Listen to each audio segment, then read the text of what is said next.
সদৌ অসম জিলা প্ৰশাসন কৰ্মচাৰী সন্থা তথা সদৌ অসম NPS গভ এমপ্লয় এছ'চিয়েশ্যনৰ অধীনত আমি শিৱসাগৰ জিলা আয়ুক্ত কাৰ্যালয়ৰ সকলো বিষয়া কৰ্মচাৰীৰ লগতে আমি প্ৰতিবাদ সাব্যস্ত কৰিছোঁ। যেহেতু আপোনালোকে অৱগত যে অসমৰ প্ৰতিখন জিলা মহকুমাৰ পৰা আদি কৰি প্ৰতিটো চৰকাৰী অনুষ্ঠানৰ কৰ্মচাৰীসকলে যি 2004 চনৰ পিছত যিসকল কৰ্মচাৰী কৰ্মত যোগদান কৰিছিলে, সেই কৰ্মচাৰী যোগদান কৰাৰ পিছত আমাক এটা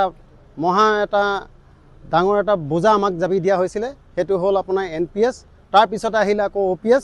এতিয়া আমাৰ এটাই দাবী যে আমাৰ NPS আৰু EPS বাতিল কৰি আমাৰ OPS পুনৰ প্ৰৱৰ্তন কৰাৰ ক্ষেত্ৰত আমি সদৌ অসম জিলা প্ৰশাসন কৰ্মচাৰী অধীনত আমি শিৱসাগৰ জিলা কাৰ্যালয় আয়ুক্ত কাৰ্যালয়ৰ সকলো কৰ্মচাৰী একত্ৰিত হৈ আমি প্ৰতিবাদ সাব্যস্ত কৰিছোঁ। আমি আপোনাৰ মুখ্যমন্ত্ৰীৰ প্ৰতি এটা বিশেষ অনুৰোধ যে আপোনালোকে নিশ্চয় অৱগত যে আমি প্ৰতিটো মুহূৰ্ততে প্ৰতিটো সময়ত আমি এটাই দাবী উত্থাপন কৰিছোঁ যে আপোনালোকে OPS লয় যেতিয়া আমাকো OPS দিয়ক।